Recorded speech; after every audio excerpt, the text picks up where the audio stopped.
Morning everyone. Today is always my favourite day of the working week. Tuesday has the delight of the illustration workshop waiting for me. My favourite 30 minutes right now. It's such a buzz. Now, given that some of you guys will be getting your little ones ready to go back to school, I'm going to change the time of the workshop next week to suit the situation.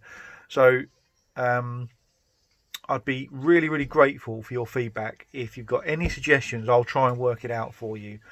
Pop them in the comments, drop me a private message, whatever you want to do, get in touch with me. Let me know when you think it would work best for you.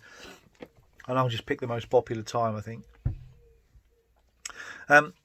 Today is also the day that I get to talk about the terms for the new premises.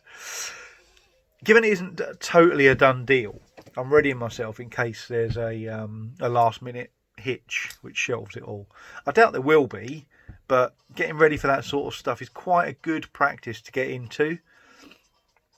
Managing to do it without emotion is tough, but I am getting better at things like that. I wasn't on full song yesterday. I felt a little bit less than enthusiastic about stuff, and even a bit glum really. Even though my mum and I managed another 6 feet meat, and I'd done a tiny bit of DIY. I built a flower pot holder with a pallet. From a pallet with hope. I just felt glum.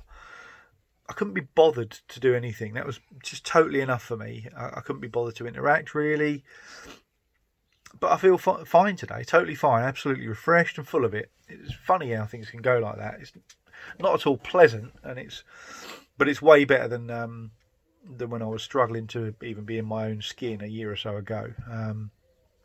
Quite a nice place to be in, really. So, anyway, there is the inevitable yawn from talking too much and breathing too little. It's gone 9 a.m, so I should be on the phone to the landlord by now, but I really like to make sure I get my morning post out each day. So I'll stay with it for a while until I'm happy that I've written everything I want to get down. I managed to get a bit more work done on the bullet journal last night as Ashley was sleeping, and I'm beginning to see how it'll work, and it's looking really promising. I think it'll be worth the time I'm investing in it.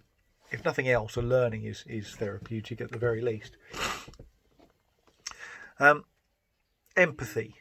I mentioned it yesterday, and it's been brought to my mind repeatedly over the past couple of years, and especially so over the past 6 months or so. Hearing it begin to surface as an intrinsic part of more and more people's vocabulary has been super encouraging. Putting yourself in the position of the other person is, of course, impossible. You can't possibly know what's going on in all corners of their lives and minds.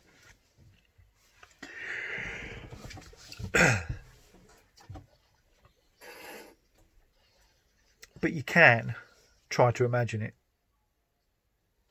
And if and when you do this, the way you judge another person's actions will change for the better. Truly empathising will also radically improve the way that you interact with people in work, at play and at home. I'm gradually getting better at it, but my failing at the moment is empathy at home. Ironically, it's probably the most important place to imply empathy. Yet I find it really difficult, and it's possibly because I'm taking the people closest to me for granted. I've always been quite a selfish person, and in home life, this is a bit of a problem really, isn't it? The trick, I think, is to realise that by being more empathetic in every part of your life, you're quite likely to get the absolute most back from it. So, by being empathetic, you actually get to serve yourself well too. I'm going to apply a bit of sky time to that today. So, anyway, there are my thoughts on that. Bits about what I need to do in terms of empathy. So, will I be seeing you at 2 p.m. The link will be in the comments as usual, together with the audio link, the video link, and the link to my personal website. I'll also put this up on LinkedIn as an article these days too. There is no escape. Stop doing the evil laugh. That's all for now. All right, I'll stop doing the evil laugh. That's all for now. More on the premises tomorrow, hopefully. We'll get to the bottom of these yawns. Perhaps I need to open a window. Have a smasher of a day. Big love.